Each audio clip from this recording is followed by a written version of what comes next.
Hello everyone, कैसे हैं आप लोग। आप सभी का अभियान 40 IAS में स्वागत है। दोस्तों, आपके स्क्रीन पर दिख रहा होगा नया संदर्भ। जो हमारा टॉपिक है बहुत ही इंपॉर्टेंट टॉपिक है दोस्तों। वो टॉपिक है वर्क। यानी आप जो काम, कोई भी काम करते हैं उसको अंग्रेजी में वर्क ही बोलते हैं, लेकिन इस कामों को समझना है आज साइंटिफिक भाषा में। सबसे पहली बातें यदि हम लोग आपसे करते हैं सर कार्य के बारे में, यानी आप सिंपल आप बोलोगे सर बल तथा विस्थापन, बल तथा विस्थापन के अदिश गुणनफल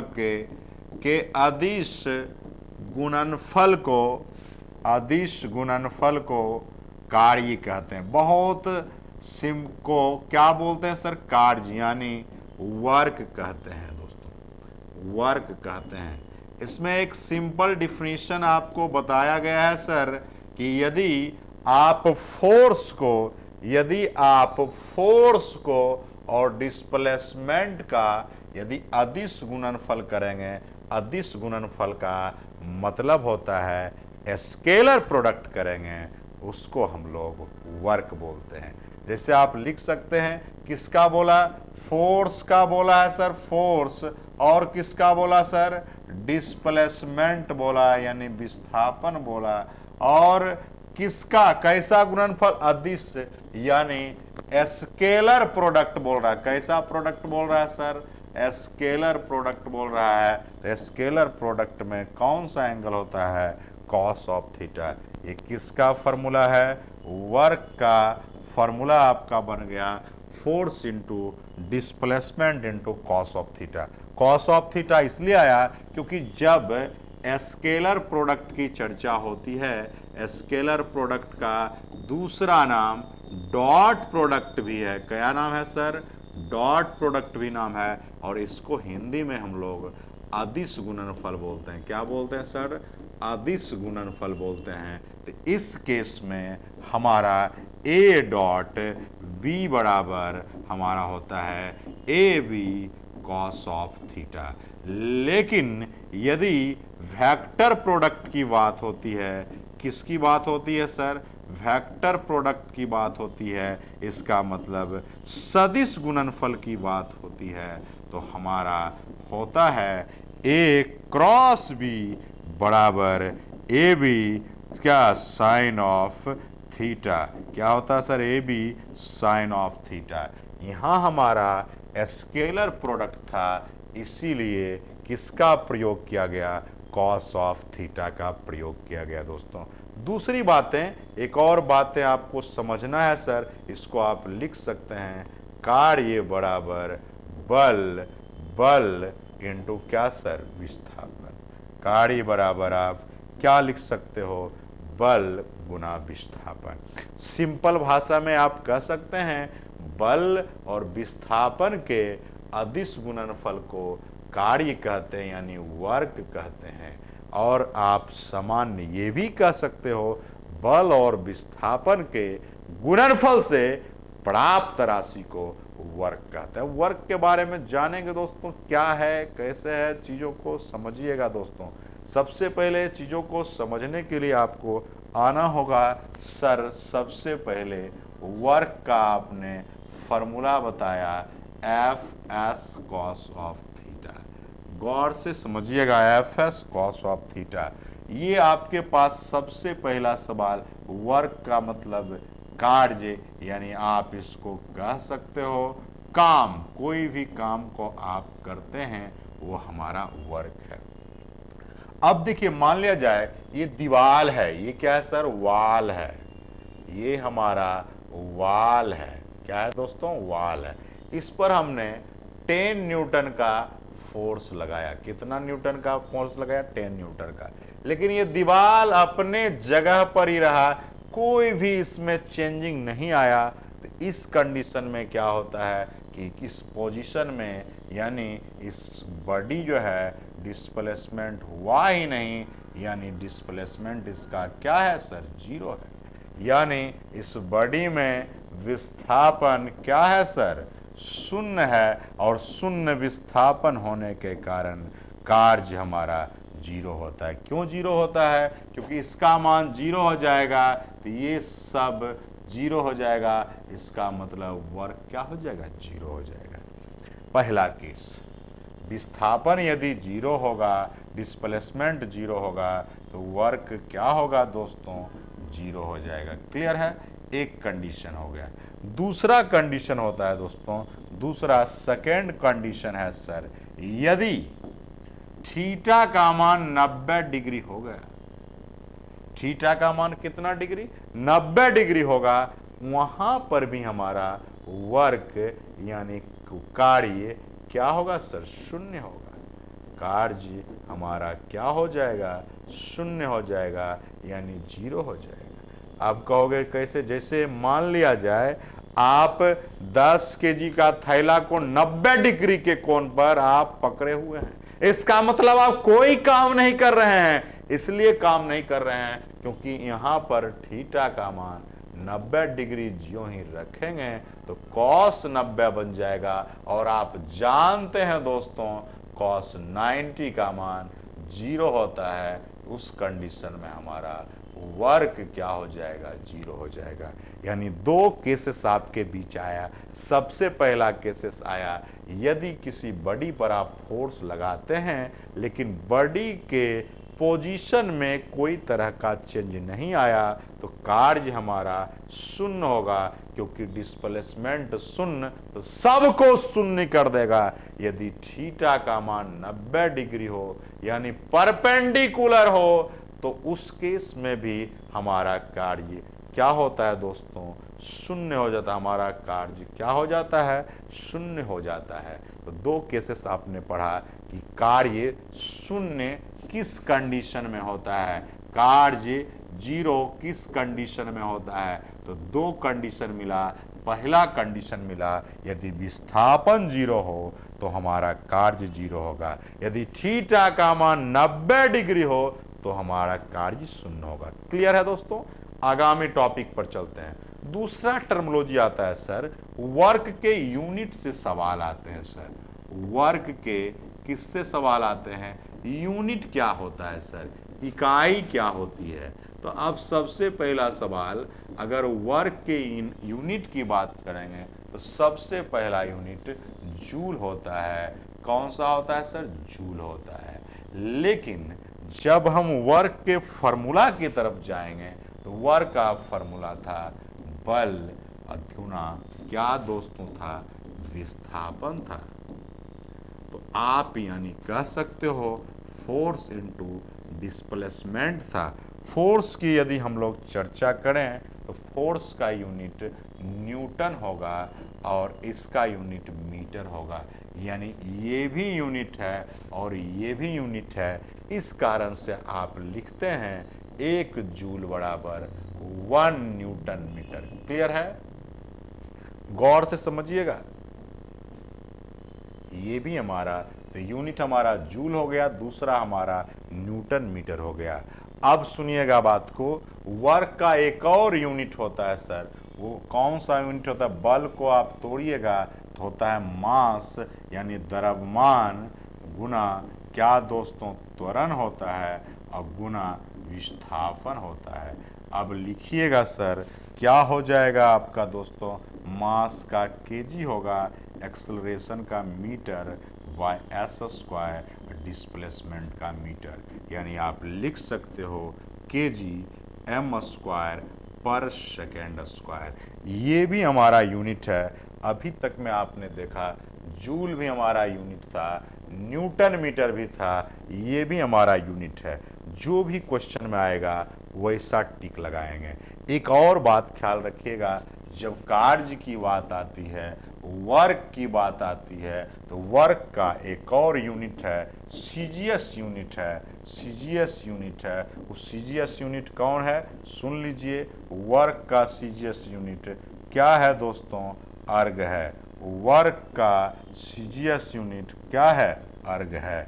सीजीएस यूनिट ऑफ वर्क पूछेगा यानी सीजीएस इकाई पूछेगा कार्य का, आप क्या जवाब देंगे सर? अर्ग जवाब देंगे। क्लियर है, आप समझ गए होंगे। अब यहाँ से एक रिलेशन क्रिएट होता है। रिलेशन क्या होता है? अभी आपने देखा वर्क की बारी है, यानी कार्य की बारी है। कार्य का आपने 3 यूनिट की चर्चा हमने जस्ट किया है दोस्तों। पहला हमने चर्चा किया वो था हमारा जूल, दूसरा हमने चर्चा किया वो था हमारा न्यूटन मीटर, तीसरा हमने चर्चा किया वो हमारा ये था, और चौथा हमने चर्चा किया वो हमारा ये था। ये सभी जो यूनिट हैं, ये सभी यूनिट जो हैं एसआई यूनिट के अंतर्गत आते हैं। किसमें आते हैं?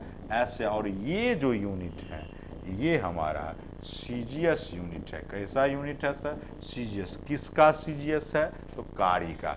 अब यहाँ से एक सवाल और एक रिलेशन क्रिएट होता है। एक आपको पढ़ा गया होगा 1 जूल बराबर 10⁻⁷ अर्ग। ये आपने रिलेशन देखा होगा, सुना होगा, समझा होगा, लेकिन आज के बाद इसको याद करना बिल्कुल आसान है। देखिए ABCD की बात करेंगे, A B C D E F G, है ना। देखिए ये 1 है, ये आपका 2 है, ये 3 है, ये 4 है, ये 5 है, ये 7 है। देखो सर यहाँ आराम से समझने की बातें हैं। ये G जो है, G कैमल लेटर है। देखिए G हमारा 7वां लेटर है, इसीलिए 10⁻⁷ आपको याद करने में आसानी होगा। ये बहुत ही इम्पोर्टेंट है। एक और बात बताते हैं, कुछ लोग कन्फ्यूजन में रहते हैं। तो 1 न्यूटन बराबर 10⁻5 डाइन होता है। क्या होता है सर? 10⁻5 डाइन। अब इसको भी याद कर लो सर। कैसे? देखो ई कैमल लेटर है, ई कैमल लेटर है, ई कैमल लेटर है, 5वां लेटर है दोस्तों। तो ये हमारा यहाँ से आप देख सकते हो, ये हमारा कितना है? 5 है। देख लो अच्छे से, देख लो अच्छे से। क्लियर हो गया है ना? याद आप कर सकते हो दोस्तों, कोई दिक्कत नहीं है ना। ये हमारा किसके बारे में था? वर्क के बारे में। कार्य तब शून्य होगा, 2 केस में कार्य शून्य होता है। किस केसेस में? गौर से समझिएगा। एक, जब डिस्प्लेसमेंट 0 हो, विस्थापन 0 हो, बॉडी पर आपने फोर्स लगाया लेकिन बॉडी में कोई तरह का चेंज नहीं आया, इसका मतलब बॉडी का डिस्प्लेसमेंट 0 है, इसलिए कार्य 0 होगा। यदि एंगल थीटा का मान 0 हो जाए, 90 डिग्री हो जाए, वहां भी वर्क 0 होगा। जैसे कोई कुली अपने माथा पर आपका 100 न्यूटन का भार रखा हुआ है, लेकिन वो 90 डिग्री के कोण पर रखा है, तो उसका भी कार्य शून्य होगा। इस बातों को समझने की जरूरत है। दूसरा, वर्क के बारे में ये आपसे पूछा जा सकता है दोस्तों, पूछा जा सकता है वर्क कैसी राशि है सर? तो कैसी राशि है सर? अदिश राशि है। कैसी राशि है सर? अदिश राशि है। अदिश राशि को अंग्रेजी में आप लोग स्केलर क्वांटिटी बोलते हैं। क्या बोलते हैं दोस्त? स्केलर क्वांटिटी बोलते हैं। ये हमारा क्लियर हो गया होगा। हम लोग अब क्वेश्चंस पर चलते हैं दोस्तों, क्वेश्चंस पर चलते हैं दोस्तों। देखिए क्वेश्चंस हमारा क्या है। सबसे पहला हमारे पास सवाल आ चुका है, इस सवाल को समझने का हम लोग प्रयत्न करेंगे दोस्तों। पहला क्या है दोस्तों? बल विस्थापन के किस प्रकार के गुणनफल प्रोडक्ट को कार्य कहते हैं? अभी हमने जस्ट चर्चा किया था कि गुणनफल जो होगा हमारा कैसा गुणनफल होगा? अदिश गुणनफल होगा। अब लोगों ने बोला कि अदिश गुणनफल आपने समझा कैसे? अदिश गुणनफल इसका मतलब स्केलर प्रोडक्ट होगा। तो आप गौर से समझने की चीजें हैं सर, समझने की चीजें हैं गौर से। क्या सर समझना है? गौर से समझिएगा। पहला नंबर W बराबर आपका FS cos of theta formula होता है, यानी कार्य बराबर बल का अदिश। यही कॉस थीटा जो है, यही कॉस थीटा जो है किसका इंडिकेटर है? किसका इंडिकेटर है? अदिश गुणनफल का। यानी ऑप्शन हमारा बी हो जाएगा। B is the right answer. कैसा गुणनफल है सर? अदिश गुणनफल है। क्लियर है? दूसरे क्वेश्चन की तरफ हम लोग मूव करेंगे दोस्तों। चलिए नेक्स्ट आपके पास क्वेश्चन नंबर 2 स्क्रीन पर दिख रहा होगा दोस्तों, दिख रहा होगा। सभी साथी को दिख रहा है? फटाफट जवाब देंगे दोस्तों।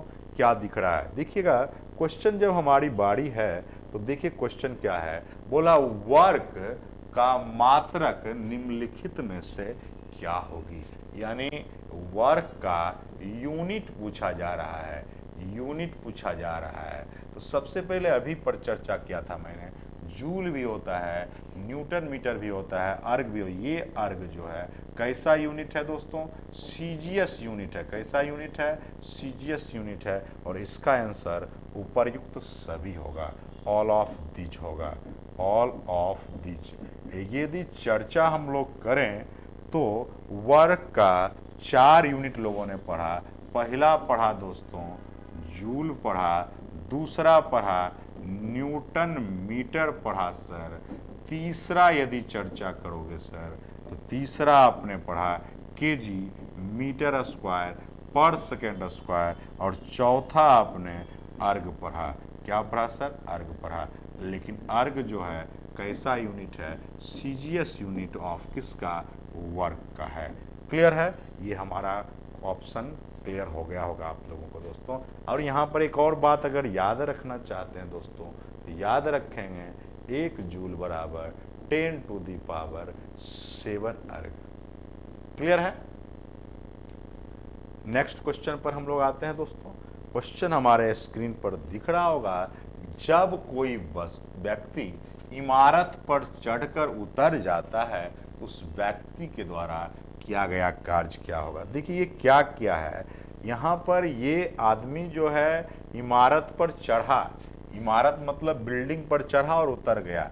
आप वर्क पूछ रहे हो तो वर्क बराबर फॉर्मूला होता है F S cos of theta. जब वो चढ़ा और फिर उतरा तो वहाँ उस कंडीशन में विस्थापन जो है 0 हो जाता है, यानी डिस्प्लेसमेंट 0 हो जाता है। डिस्प्लेसमेंट जो ही 0 होगा तो स्वाभाविक है ये फोर्स तो फोर्स रहेगा, ये 0 हो जाएगा, ये कॉस ऑफ थीटा सब को 0 बना देगा, यानी कार्य क्या होगा सर, 0 होगा और 0 जूल आंसर होगा। क्लियर है। फिर आते हैं सर नेक्स्ट क्वेश्चन पर। हमारा क्वेश्चन देख रहे होंगे, आपको स्क्रीन पर दिख रहा होगा, जब कोई वस्तु पर 100 न्यूटन का बल लगाया जाए परंतु उस वस्तु के स्थान या आकार में कोई परिवर्तन ना हो, उस वस्तु पर कार्य क्या होगा। यहाँ पर गौर से समझने की चीजें हैं। यहाँ बोला है कोई भी परिवर्तन नहीं होगा, यानी यहाँ पर बॉडी में यहाँ भी डिस्प्लेसमेंट अगर बात करेंगे तो डिस्प्लेसमेंट 0 है, यानी विस्थापन जो है वो 0 है, विस्थापन जो है 0 है। और आप जानते हैं जब विस्थापन 0 होगा, विस्थापन 0 होगा तो कार्य भी क्या होगा सर, 0 होगा, यानी वर्क जो है वो भी आपका 0 होगा। ये हमारा था, तो वर्क कौन सा होगा sir, 0 joule is the right answer. Clear है। नेक्स्ट आइए सर क्वेश्चन नंबर 5 की चर्चा, और 5 हमारा लास्ट क्वेश्चन है। कहा वर्क निम्नलिखित में किस प्रकार का मान हो सकता है। वर्क का किस प्रकार का मान हो सकता है, पॉजिटिव हो सकता है, निगेटिव हो सकता है, 0 हो सकता है, इनमें से सभी हो सकता है। गौर से समझिएगा, जब हम बात करते हैं सर W बराबर फॉर्मूला होता है एफ एस कॉस थीटा। अब यहाँ पर डिपेंड करता है थीटा के वैल्यू पर। थीटा का मान यदि 90 रखोगे तो हमारा वर्क क्या हो जाएगा, 0 हो जाएगा, वर्क 0 हो जाएगा। यदि थीटा का मान 0 रखोगे तो वर्क हमारा वहाँ पर क्या होगा, पॉजिटिव होगा। लेकिन यदि थीटा का मान 180 रखेंगे तो आपका वर्क वहाँ क्या होगा, निगेटिव होगा। क्योंकि आप जानते हैं सर, कॉस 0 डिग्री बराबर 1 होता है, कॉस 90 डिग्री बराबर 0 होता है और कॉस 180 डिग्री बराबर -1 होता है। तो वैल्यू रखेंगे, अगर आप 0 रखते हैं तो पॉजिटिव आएगा, यदि 180 रखते हैं निगेटिव आएगा, यदि आप 90 रखते हैं तो शून्य आएगा। यानी तीनों ऑप्शन सही है, इसीलिए ऑप्शन सही होगा इनमें से सभी। तो जो भी साथी आपने देखा, ये हमारा वर्क का कॉन्सेप्ट था। वर्क का एकदम बेसिक कॉन्सेप्ट से मैंने बताया और क्वेश्चंस भी कराया दोस्तों। बहुत बहुत धन्यवाद साथी। इसी तरह नेक्स्ट वीडियो में आप बने रहें और आप सभी से रिक्वेस्ट है कि चैनल को शेयर, सब्सक्राइब और लाइक और कमेंट जरूर दें। बहुत बहुत धन्यवाद साथी।